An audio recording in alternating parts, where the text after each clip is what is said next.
बिस्मिल्लाहिर्रहमानिर्रहीम। अस्सलाम वालेकुम नाज़रीन, आप देख रहे हैं प्रोग्राम हॉट सीट और मैं हूं हमजा भट्टी।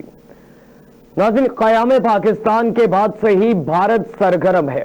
DGISPR लेफ्टिनेंट जनरल अहमद शरीफ चौधरी की न्यूज ब्रीफिंग। कहा, भारत 20 साल से रियासती दहशतगर्दी की पॉलिसी जारी रखे हुए है। मुफ्ती बागनी का क़याम, सानिया सकूत ढाका इसकी मिसालें वाज़ेह हैं। भारत खित्ते का अमन सबूताज कर रहा है। भारत दहशतगर्दों को फंड्स फराहम करता है। 2016 में भी भारतीय दहशतगर्दी के सबूत दुनिया के सामने रखे। 2009 में पाकिस्तान ने सबूत भारतीय वजीर आजम को दिए। गिरफ्तार मुख्तलिफ दहशतगर्दों ने भारतीय पुष्पनाही का एतराफ किया। कुलभूषण यादव को पाकिस्तान से गिरफ्तार किया गया। खोजदार बच्चों पर हमला फितनाउल हिंदुस्तान का मकरूह चेहरा है। कई बच्चे अस्पताल में जेर इलाज हैं। खोजदार हमला भारतीय ईमा पर फितनाउल हिंदुस्तान के दहशतगर्दों ने किया। DGISPR की जानिब से न्यूज ब्रीफिंग दी गई और उसमें भारत के मकरूह चेहरे को बेनकाब किया गया। उसमें तमाम तर चीजें जो हैं वो शाहिद के साथ सामने रखी गई। DGISPR ने कहा कि 12 अप्रैल 2024 में मजदूरों को शहीद किया गया। 9 मई 2024 में 7 हजामों को दौरान नींद कत्ल किया गया। 10 अक्टूबर 2024 को दक्की में कोयला खान में काम करने वाले मजदूरों को शहीद किया गया। 10 फरवरी 2025 को कीच में 2 दर्जियों को फितनाउल हिंदुस्तान ने शहीद किया। 19 फरवरी 2025 को बारखान में मजदूरों को बस से उतारकर बेदर्दी से कत्ल किया गया। 11 मार्च 2025 को जाफर एक्सप्रेस पर हमले में निहत्ते शहरियों को निशाना बनाया गया। ये दहशतगर्दी कर रहे हैं लेकिन बलूचिस्तान के अवाम का अज़्म नहीं तोड़ पा रहे। 9 मई 2025 को लसबेला में 3 मासूम हजामों को शहीद किया गया। 21 मई 2025 को खुशदार में मासूम बच्चों की बस को निशाना बनाया गया। हमले में 51 जख्मी हैं, जिनमें ज्यादातर तादाद बच्चों की है। बलूचिस्तान के लोग भी पूछ रहे हैं कि दहशतगर्दी का बलोचियत से क्या ताल्लुक है। ये DGISPR लेफ्टिनेंट जनरल अहमद शरीफ चौधरी ने यह गुफ्तगू की न्यूज ब्रीफिंग दी। भारत की जानिब से अगर बात की जाए तो बैनुल अक़वामी सतह पर भी भारत को दहशतगर्द रियासत के तौर पर जाना जाता है।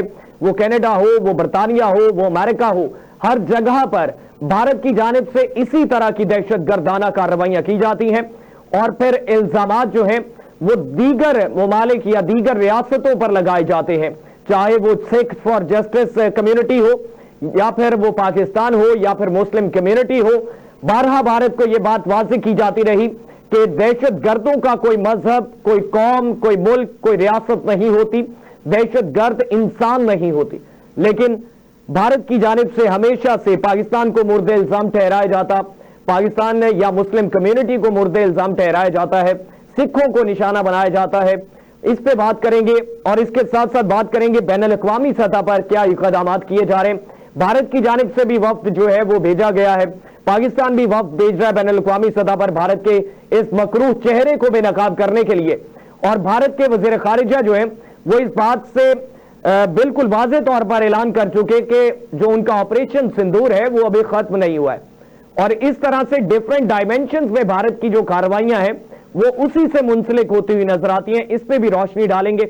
हमें ज्वाइन किया हमारे एनालिस्ट पैनल में अक़दस वहीद संदीला साहबा ने। संदीला साहबा, बहुत शुक्रिया, आपने कीमती वक्त दिया। और हमें ज्वाइन किया अजीम भट्ट साहब ने। भट्ट साहब, बहुत शुक्रिया, आपने कीमती वक्त दिया। संदीला साहबा, आपसे आगाज करना चाहूंगा। ये वाकयात, इस पे DGISPR की जानिब से मुकम्मल तफसीलात सामने रखी गई। कब से, किस किस तरीके से और किन किन डायमेंशंस में भारत जो है वो बलूचिस्तान में दहशतगर्दाना कार्रवाइयों में मुलव्वस है। अस्सलाम वालेकुम, thank you so much Hamza अपने प्रोग्राम में इनवाइट करने के लिए। अच्छा, ऐसा है हमजा कि इंडिया ऑफ कोर्स एक प्रॉक्सी वॉर पाकिस्तान में बहुत अरसे से अपनी प्रॉक्सीज के थ्रू पाकिस्तान को डिस्टेबलाइज ही। तो स्पेशली जो प्रॉब्लम है वो ये है कि इंडिया के पास कोई नोशन ऑफ विक्ट्री नहीं है। अभी हमारा जो उनके साथ मार्का हुआ और ऑपरेशन बनाना मिशंस के बाद इंडिया के पास तो ऐसा कुछ नहीं आया जिससे वो दुनिया को दिखा सकें। कोई ऐसी नोशन नहीं आई जिनसे वो दुनिया को कहें कि हम विक्टोरियस हैं या हमने कोई इतना तबाह कर दिया।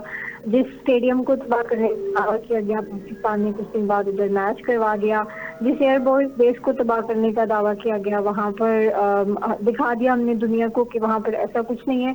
सो एक नोशन ऑफ विक्ट्री का ना होना भी इंडिया के लिए जो है वो एक बहुत बड़ा प्रॉब्लम है, एंड दैट इज वाई वो अब अपनी प्रॉक्सीज के थ्रू कोशिश कर रहे हैं कि वो पाकिस्तान में एक इंस्टेबिलिटी की जो है वो सिचुएशन क्रिएट करें। और ये पहली बार ऐसा नहीं करे। ऑफ कोर्स बलूचिस्तान की इंसर्जेंसी देख लें, और जब जब इन इंसर्जेंट्स को पकड़ा गया है तो ये पता लगता है कि बैरूनी हाथ हमेशा से इनमें मुलव्विस रहे हैं और डिस्टेबलाइज करने की कोशिश की जाती रही है।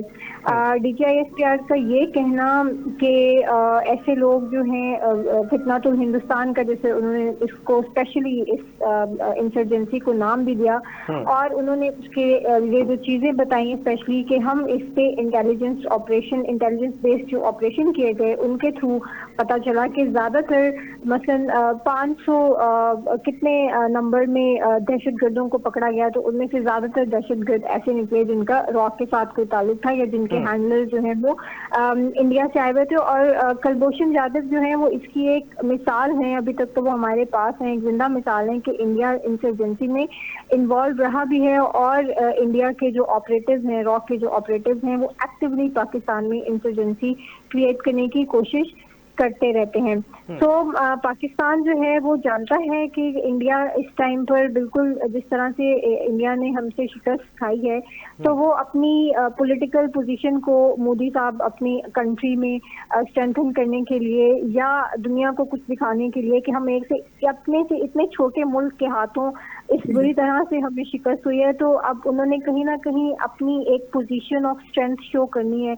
लेकिन जिस तरह से मासूम बच्चों को मारा जा रहा है, जैसे अभी कुछ दिन पहले फुजदार का वाकया हुआ है, तो इंडिया यहाँ से कहीं पर भी अपनी पोजीशन ऑफ स्ट्रेंथ शो नहीं कर रहा। इनफैक्ट वर्ल्ड कम्युनिटी में ये बहुत ज्यादा तशवीश पाई जा रही है कि इंडिया की तरफ से स्पॉन्सर्ड जो टेररिज्म है वो अब बच्चों तक पहुंच रहा है। इससे पहले जो उन्होंने ऑपरेशन सिंदूर के नाम पर हमारी खुद मुख्तारी पर, हमारे मुल्क की सलामती पर हमला किया, तो उसमें इन्होंने दहशतगर्दों की बजाय कहा तो दहशतगर्द मारे हैं, लेकिन उसमें भी बिलखुसूस उन्होंने सिविलियंस को निशाना बनाया, उसमें इबादत गाहों को निशाना बनाया।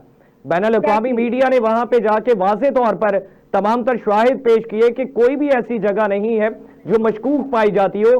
तो इस पे भी DGISPR की जानिब से कहा गया कि कौन सा ऐसी चीजें थी जो मशकूक साबित हुई उनको, जिसकी बिना पर ऐसा ऑपरेशन किया गया और सिविलियंस को निशाना बनाया गया और इबादत गाहों को निशाना बनाया गया।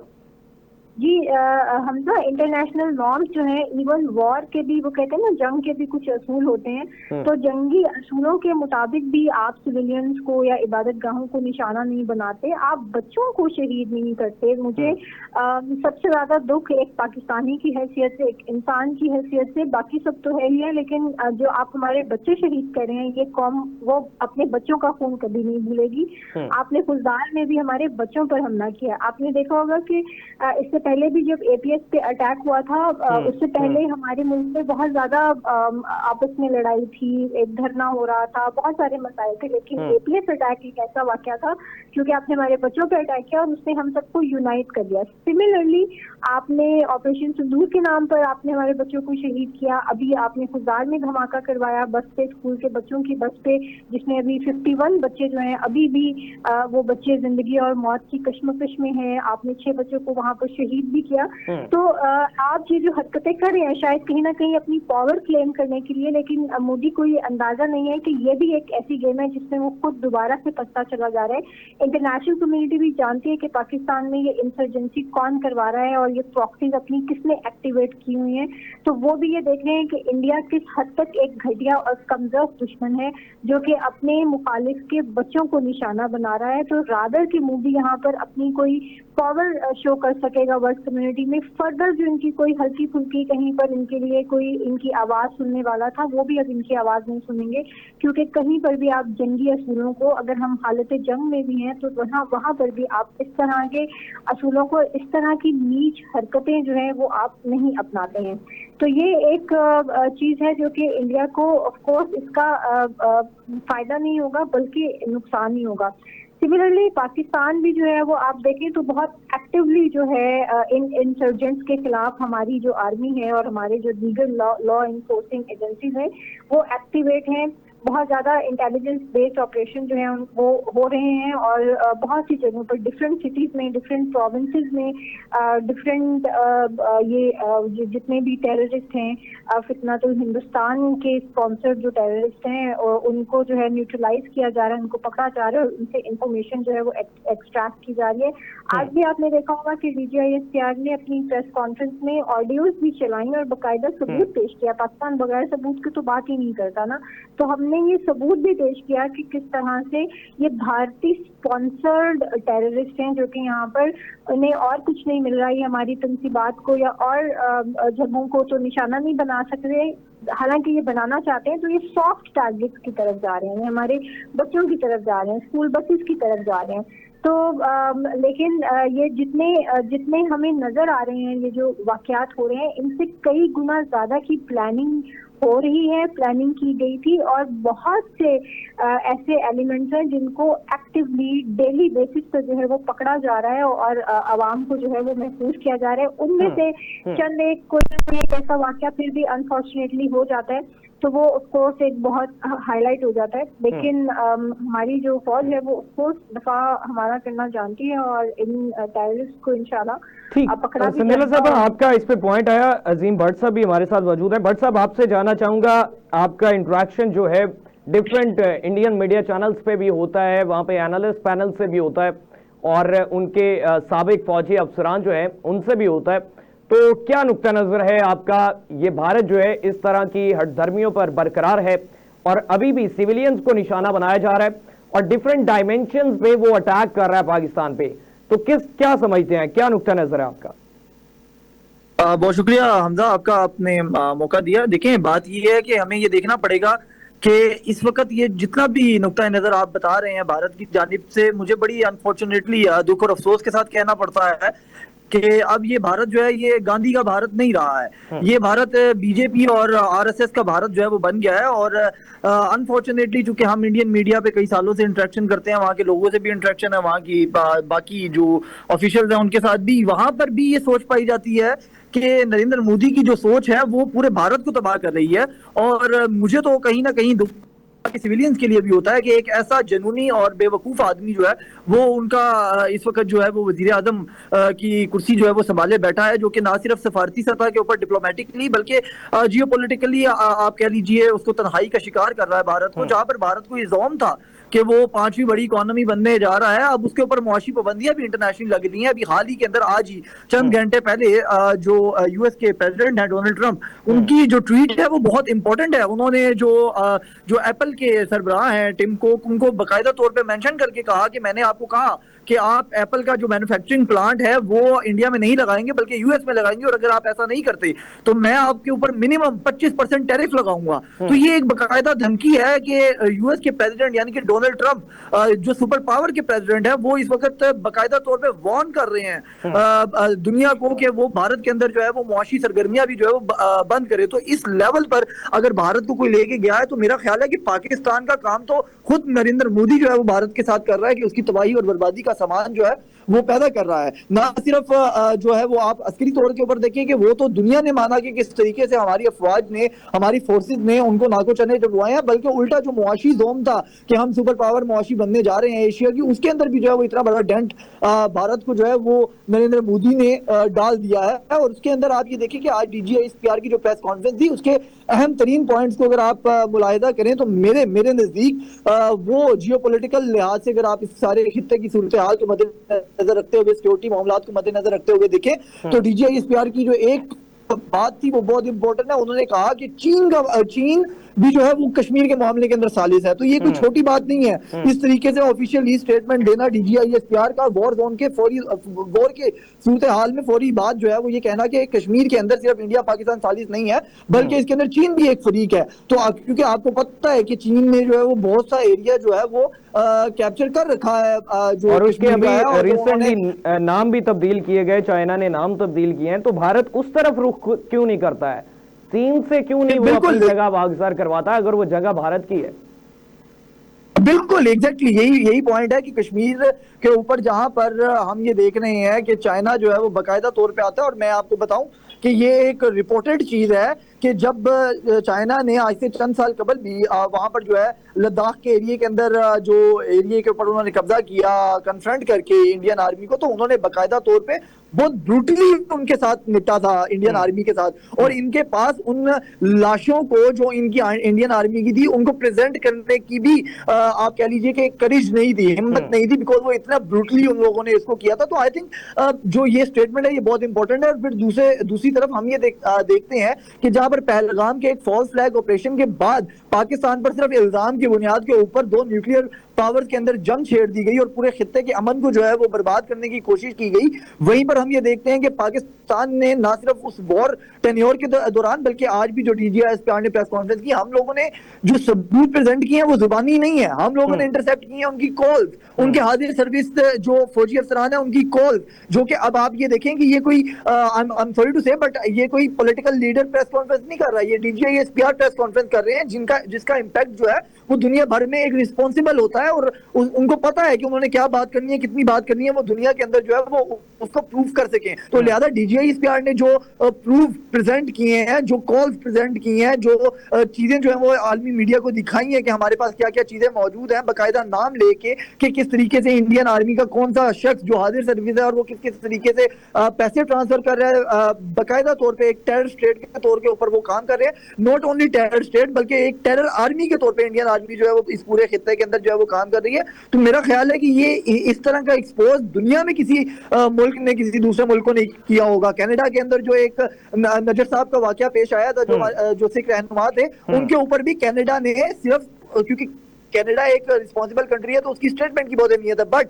On the other hand Canada ने भी उस तरीके के सबूत प्रोवाइड नहीं किए थे जो सबूत पाकिस्तान ने दुनिया को प्रोवाइड किए हैं कि इंडियन नॉट ओनली स्टेट बल्कि इंडियन आर्मी एक टेरर आर्मी है, टेररिस्ट फैलाने वाली, मतलब जो है वो आप टेरर को फैलाने वाली आर्मी है और टेररिस्ट स्टेट है इंडिया एक। तो मेरा ख्याल है कि ये एक इतना बड़ा आई ओपनर है डीजीआईएसपीआर की प्रेस कॉन्फ्रेंस इस पूरे 15 से 20 दिन के अंदर। और फिर उसके बाद जो सबसे इंपॉर्टेंट चीज थी, देखें किसी भी रिस्पॉन्सिबल कंट्री में बैठ के इस तरह मीडिया के ऊपर ये कहना कि हम वैसे तो जंग नहीं चाहते हैं लेकिन अगर आपको घमंड है तो आप दोबारा आजमा लीजिए, हम तैयार हैं, ये स्टेटमेंट भी कोई नहीं है कि आप किस लेवल पर तैयारी करके बैठे हैं, ये इंडिया को अब समझना पड़ेगा। और इस वक्त मैं आपको बताऊं एक ब्रेकिंग, हम अगर जो पता कर रहे हैं भारतीय जो लोग हैं उनसे, इस वक्त भारत के अंदर उनकी आर्मी खुद बाकायदा तौर पे जो है वो ये कह रही है अपनी सिविलियन गवर्नमेंट को कि खुदारा इस तरह का कोई कन्फ्रंटेशन जो है वो दोबारा पाकिस्तान के साथ मत कीजिएगा कि कहीं ऐसा ना हो कि आपका कोई ना कोई मामला जो है वो बिगड़ जाए। क्योंकि आप ये देखें कि सिंध-ताश मुआहदे की अगर आप बात करेंगे तो सिंध-ताश मुआहदे को अगर बरकरार नहीं रखा जाता, उसके ऊपर शबगुन मारने की कोशिश की जाती है, तो फिर शिमला मुआहदा जो कि बहुत इंपॉर्टेंट है जिसके मुताबिक एलओसी जो है वो डिजाइन हुई है वो भी खत्म हो जाएगा। फिर उसके बाद आप डायरेक्ट वॉर सिचुएशन में होंगे कि जिसके कब्जे में जितना हिस्सा आता है आप जो है वो अस्करी पावर से क्रॉस ओवर कर सकता होगा, क्योंकि बैनुल अक़वामी कवानीन की अगर भारत पासदारी नहीं करता और यकतरफा तौर पे उसको जो है वो मुनक़ता करता है तो फिर डेफिनेटली इन रिएक्शन फिर एलओसी शिमला वाला मामला जो है वो भी खत्म हो जाएगा। बिल्कुल एग्जैक्टली ये देखें, ये इस तमाम मामले में आप किसी भी लिहाज से देख लीजिए तो भारत के लिए जो है वो 0-0 की सिचुएशन है और पाकिस्तान के लिए विन बाय विन की सिचुएशन है। हर लिहाज से जो अस्करी और फौजी जंगी महाज है उसके अंदर हमने साबित कर दिया कि चाहे हमारी आर्मी और हमारे इक्विपमेंट जो है वो 8 गुना कम जरूर हो सकते हैं, मगर हम लोगों ने जिस तरीके से उसको बाकायदा महारत के साथ पेश किया वो दुनिया मान गई है। तो लिहाजा वो एक चैप्टर भी क्लोज हो गया। सिफारती सतह पर, जिस तरह मैंने आपको बताया कि सिफारती सतह पर पाकिस्तान को नुकसान नहीं है, पाकिस्तान की तो अभी इकोनॉमी इमर्ज कर रही है, उनकी इकोनॉमी ऑलरेडी इमर्ज करके वो एशियन टाइगर बनने के ख्वाब देख रहे थे, तो वो भी इकोनॉमी डेंट भी उनको पड़ेगा, हमें नहीं पड़ेगा। तो इस लिहाज से अगर आप देखें तो जियोपॉलिटिकल लिहाज से अभी आपको सबसे इंपॉर्टेंट चीज जो है वो चीन है। चीन का इस खित्ते के अंदर जो रौब और दबदबा कायम है, उन्होंने अफगानिस्तान के साथ मिलकर और हमारे जो फॉर्मर कह रहा हूं मैं, हमारे जो वाइस प्रेसिडेंट प्राइम मिनिस्टर है इसहाक डार साहब, उनके साथ जो हमारा किया गया। बिल्कुल, तो अफगानिस्तान को भी उसके अंदर जो है वो बाकायदा तौर पे वार्न कर दिया गया है कि आप भी अपनी हदूद को इस्तेमाल नहीं होने देंगे। और मैं आपको ये भी बता दूं कि अफगानिस्तान आने वाले दिनों में आपको एक बदलता हुआ अफगानिस्तान नजर आएगा टुवर्ड्स पाकिस्तान। उसको पता है कि उसको इंफ्रास्ट्रक्चर चाहिए, उसको पैसा चाहिए, उसको तरक्की चाहिए, तो उसको भारत से हाथ खींचना पड़ेगा और उसको पाकिस्तान के साथ जो है वो मामला को सीधा करना पड़ेगा। ट्रंप की ये जो स्टेटमेंट्स हैं हालिया दिनों की, वो बहुत इंपॉर्टेंट है, जहां पर वो ना सिर्फ पाकिस्तान की आवाम की तारीफ कर रहा है, बल्कि पाकिस्तान की आवाम की महारत की तारीफ कर रहा है, बल्कि पाकिस्तान के रहनुमाओं की तारीफ कर रहा है, और फिर उसके बाद जो है वो मुआशी प्लान भी डिस्कस करने की पाकिस्तान से बात कर रहा है, और उल्टा जो मुआशी जो सरमायाकारी हिंदुस्तान में हो रही है उनको वो बाकायदा तौर पर वार्न कर रहा है। तो ये सारे इंडिकेटर्स आपको बताते हैं कि पाकिस्तान आने वाले दिनों में किस लेवल पर जो है वो जा सकता है और जा रहा है। ठीक। संदीला साहब आपसे जानना चाहूंगा, जिस तरह से अजीम भट्ट साहब ने भी बात की है, पाकिस्तान जो है वो अफगानिस्तान को और चीन इसमें मुश्तरका तौर पर सीपैक में ऐड कर रहा है, तो इस सिचुएशन में भी जो अफगानिस्तान की सरजमीन हमेशा से आम शहरियों का एक आम तासुर रहा है, एक आम सिचुएशन होती रही कि अफगानिस्तान की सरजमीन हमेशा से पाकिस्तान के खिलाफ इस्तेमाल होती रही, और बारहा इस पे अफगानिस्तान को ये बात बावर करवाने की कोशिश की जाती रही कि आपकी सरजमीन के बायस हमारे आम शहरियों को निशाना बनाया जाता है, हमारे सिविलियंस को टारगेट किया जाता है, तो आप इस चीज को इस्तेमाल ना होने दें। तो वो वाला एक स्टांस जो है वो भी तब्दील होता हुआ नजर आएगा मुमकिन तौर पर। और दूसरा, जो भारत में लोग हैं, मुकीम है, भारतीय शहरी जो हैं, आम जो लोग हैं, उनमें ये किस तरह से ये चीजें डाइवर्ट की जा सकती हैं एक एकेडमिक सिचुएशन में कि ये एक तासुर दिया गया है कि पाकिस्तान या मुस्लिम कम्युनिटी ये जो है ये दहशतगर्द हैं, सिख हैं, अगर वो अपनी अलहदगी के हवाले से कोई बात करते हैं तो वो दहशतगर्द हैं, तो ये तासुर कैसे खत्म किया जा सकता है? जी हमजा, चाइना का देखें तो चाइना का रोल तो बहुत इम्पोर्टेंट है, and China is playing important role. जब इंडिया ने इवन जब 370 को भी रिवोक किया था तो चाइना ने खुल के पाकिस्तान को सपोर्ट किया और कश्मीर कॉज को सपोर्ट किया। चाइना की जो प्रेजेंस है रीजन में वो एक तो बहुत इम्पोर्टेंट है, और चाइना का जो यहाँ पर जो इंटरफेरेंस है वो बड़ी स्ट्रेटेजिक है, और उन्होंने जैसे आप देखें कि लद्दाख का जो इलाका है वो साथ लगता है, उसके अलावा जो है शख्सगाम का जो इलाका है कराक्रम हाईवे के पास वो चाइना के पास है। सो चाइना की खुद की भी बहुत ज़्यादा स्ट्रेटेजिक इम्पोर्टेंस है चाइना के लिए इस रीजन में, and that is why China जो है वो एक कंटिन्यूसली एक रोल प्ले कर रहा है कश्मीर को लेकर भी। और दूसरी बात जो आप तालिबान की बात कर रहे हैं, तो ऑफ कोर्स अफगानिस्तान को पाकिस्तान बारहा ये बात कहता रहा है, बावर करवाता रहा है कि आपका मुल्क जो है वो दहशतगर्दी के लिए इस्तेमाल हो रहा है, जबकि जब आपके मुल्क में जंग थी तो पाकिस्तान ने आपको सपोर्ट किया था, पाकिस्तान के पास महाजरीन थे, पाकिस्तान ने आपको रहने की भी जगह दी, पाकिस्तान ने आपको बहुत ज़्यादा सपोर्ट किया। एनी हाउ अब उसमें मसला ये है कि जो दहशतगर्दी जो है, जो फितना खवारिज है, वो ज़्यादातर अफगानिस्तान से आ रहा है। और अभी आप देखें तो जो नूर वली मसूद हैं, जो कि टीटीपी को अभी एक उसके बड़े सरकर्दा लीडर हैं, उन्होंने भी अभी एक बयान दिया कि अगर कोई एक मुस्लिम रियासत जो है वो कमज़ोर होने लगे तो उस रियासत को तोड़ने के लिए जो है वो काफिरों के साथ भी जो है मिल जाना वो ठीक है, क्योंकि वो जो मुस्लिम रियासत है वो गलती पर है, तो अगर उसकी गलती को सुधारने के लिए आप काफिर के साथ भी मिल जाएं तो ठीक है। मतलब ये है कि एक नेक्सस बिल्ड हो रहा है यहाँ पे। जो मैं एनालॉजी ड्रॉ करने की कोशिश कर रही हूँ वो उस नेक्सस की है जो between these terrorist and insurgents और नॉन स्टेट एक्टर्स का जो क्रिएट हो रहा है टू क्रिएट डिस्टेबलाइजेशन इन पाकिस्तान, या पाकिस्तान में इंसर्जेंसी क्रिएट करने के लिए। तो एक तरफ से ये टीटीपी है, एक तरफ से ये फितनातुल हिंदुस्तान है, और ये एक नेक्सस क्रिएट करके पाकिस्तान को टू फ्रंट से, और फिर बाद में ईरान वाली साइड से भी इंडिया आ जाता है। तो तकरीबन 3 ऐसे फ्रंट है जहां से ये पाकिस्तान को अटैक करने की कोशिश कर रहे होते हैं और मिलके। और आप ये देखें कि जो मसला है वो ये है कि अफगानिस्तान समझ नहीं रहा, लेकिन अब शायद चाइना की मीडिएशन की वजह से, चाइना की इंटरफेरेंस की वजह से हालात थोड़े से तब्दील होना भी शुरू है। देखिए इंडिया ने जो मेजर काम किया ना अफगानिस्तान में, ये बात आपको समझने की जरूरत है। मैं around I visited Afghanistan and India in 2012 and one thing जो मैंने ऑब्जर्व की वो ये थी कि इंडिया जो है वो अफगानिस्तान की यूथ में जो एजुकेटेड इलीट है वहां पर बहुत ज्यादा इन्वेस्ट कर रहा था, साथ ही इंफ्रास्ट्रक्चर में इंडिया बहुत ज्यादा इन्वेस्ट कर रहा था। तो जो उस टाइम पे अफगानिस्तान की पढ़ी लिखी इलीट जो आज जो है पॉलिसी मेकर्स बन गए हैं, उनमें से कुछ जो है वो अहम ओहदों पर चले गए हैं, वो ज्यादातर भारत की यूनिवर्सिटीज में पढ़े हैं, उनको स्कॉलरशिप किए गए, वहां पर उनको वहां पढ़ाया गया, उनके साथ ताल्लुकात बनाए गए। तो तो आज वो इन पोजीशंस पे बैठे हैं। और दूसरा, इंडिया ने वहां पर इंफ्रास्ट्रक्चर में बहुत ज्यादा इन्वेस्ट किया। अब अफगानिस्तान को चाहिए इंफ्रास्ट्रक्चर इन्वेस्टमेंट एंड उनके लोगों में इन्वेस्टमेंट, जिसका ऑल्टरनेटिव चाइना की सूरत में आ जाएगा, ठीक है।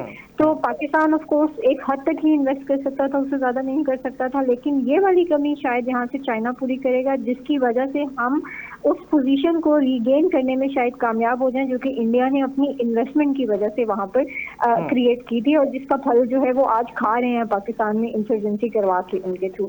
तो एक तो यह है कि प्रोबेबली हालात जो है वो ठीक होना शुरू होंगे। दूसरा रही इंडिया की बात, और जब उनके लोगों की बात कर रहे थे और नैरेटिव की बात कर रहे थे, तो देखिए इंडिया जो है ना, they are playing by Israel playbook. आप ये देखें कि पानी को वेपनाइज करना, बच्चों को मारना अगेन, ये चीजें जो है ये इजराइल कर रहा है, जो कि खुराक को वेपनाइज कर रहा है, जो कि पानी को वेपनाइज कर रहा है। तो मोदी जो है वो वहां से सबक सीख रहे हैं, लेकिन वो ये बात भूल जाते हैं कि पाकिस्तान जो है वो पैलेस्टाइन नहीं है। पैलेस्टाइन को भी पैलेस्टाइन नहीं होना चाहिए था अनफॉर्चुनेटली, लेकिन आज की रियलिटी ये है कि पाकिस्तान पैलेस्टाइन नहीं है और इंडिया जो है वो इजराइल नहीं है। तो वो ये भूल जाएं कि वो पाकिस्तान को जो सर करने का ख्वाब रखते हैं वो उनका ख्वाब पूरा होगा। और जहाँ तक रही लोगों की बात, तो वो ऑफकोर्स आप एक चीज देखिएगा हमजा, आप भी मूवीज देखते होंगे ऑफकोर्स, और being a media student and media teacher मेरा तो काम ही है। तो आप इंडिया की आज से 15-20 साल पहले बनने वाली मूवीज को देखें और आप पिछले 10 साल में बनने वाले कंटेंट को, बनने वाली मूवीज को देखें, और आप देखें कि किस तरह से मीडिया को as a tool, again media को भी वेपनाइज किया गया as a tool for hatred, ठीक है, as a tool to create hatred in their own society and as a tool to create segmentation and fragmentation in their own society, ठीक है।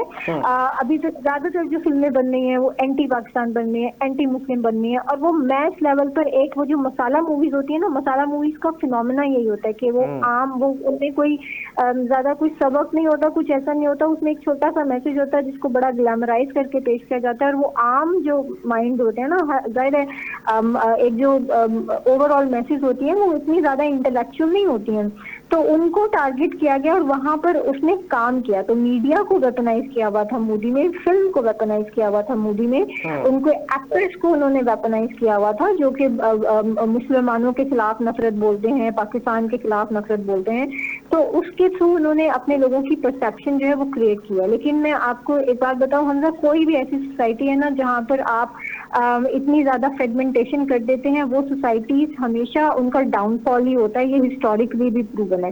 दूसरी बात यह है कि इंडिया में मुस्लिम जो है ना वो 25 करोड़ से ज्यादा मुसलमानों की आबादी है, तो एक इतना large chunk of your population, और फिर आप सिख्स की भी बात कर लें, ठीक है, अब तो सिखों के खिलाफ भी नफरत है, वो जो सिक्स आइकॉन्स हैं वो दुनिया भर के स्टेज पे जाके कहते हैं, बताते हैं कि ये तुम्हारे बाप का हिंदुस्तान थोड़ी है, ठीक है। तो वो क्यों बता रहे हैं दुनिया को कि तुम्हारे बाप का हिंदुस्तान थोड़ी है, क्योंकि उनको ये महसूस करवाया जा रहा है कि मोदी के बाप का शायद हिंदुस्तान है। तो एक सिख की भी एक इतनी बड़ी जो लार्ज कम्युनिटी है, अगर वो डिप्राइव्ड फील करिए या अगर वो एलिनेटेड फील करिए, तो ये लम्हा फिक्रिया इंडिया के लिए है, और जिन्होंने मीडिया को वेपनाइज किया है ये उनके लिए है। जब उनकी सोसाइटी में इतनी फ्रेगमेंटेशन और इतनी हेट्रेड क्रिएट हो जाएगी, तो वो उनकी सोसाइटी कभी भी जिस तरह से वो आगे जा रहे थे वो वापसी का सफर शुरू कर चुके हैं। ठीक जी, भट्ट साहब आपका क्या नुक्ता नजर होगा इस हवाले से?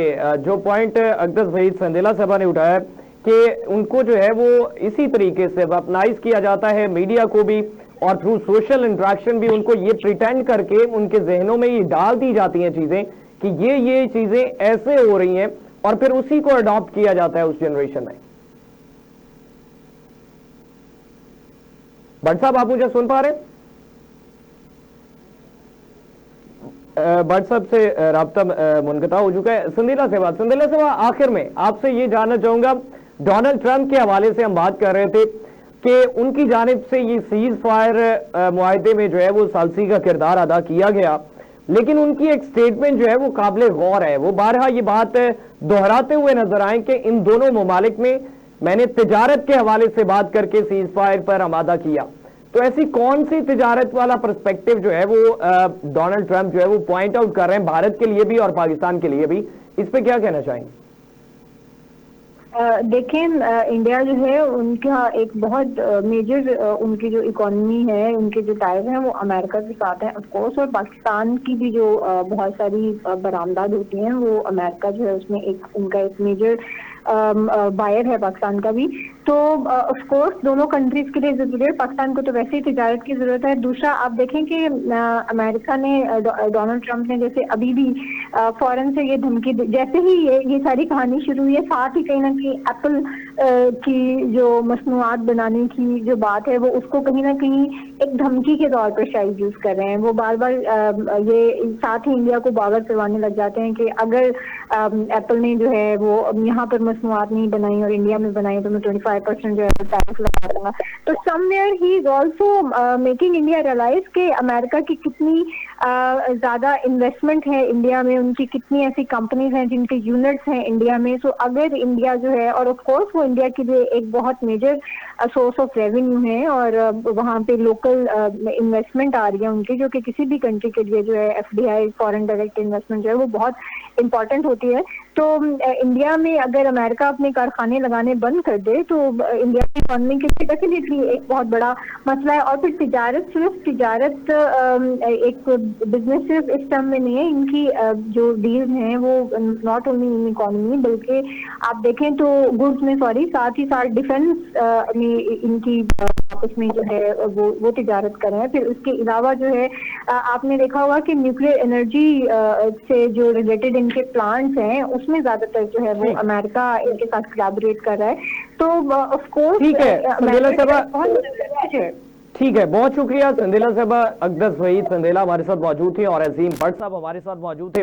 नाज़रीन, ये वो भारत मकरूह चेहरा है जो पूरी दुनिया में बेनकाब किया जा रहा है। भारत जो है वो डिफरेंट डायमेंशंस में बढ़ के पाकिस्तान पे जो है वो इस तरह की दहशतगर्दाना कार्रवाइयां कर रहा है और मासूम शहरियों को, मासूम बच्चों को, स्कूल जाते हुए बच्चों को जो है वो निशाना बना रहा है। दुश्मन इतना कमजोर हो चुका है कि वो अब मासूम और यूनिफॉर्म पहने, बैग पहने, किताबें पकड़े बच्चों को जो है वो मारने पर उतर आया और इसको भरपूर तरीके से पाकिस्तान की जानिब से DGISPR ने भी जिस तरह से कहा, वाज़े सबूत और शाहिद के साथ बैनुल अक़वामी सतह पर रखा जा रहा है और आलमी अक़वाम को ये चीज वाज़े की जा रही है कि किस तरीके से भारत नीच हरकतें कर रहा है और किताबें पकड़े बच्चों को निशाना बना रहा है। नाज़रीन, आज के लिए इतना ही। अपने मेजबान हमजा भट्टी को इजाजत दीजिए।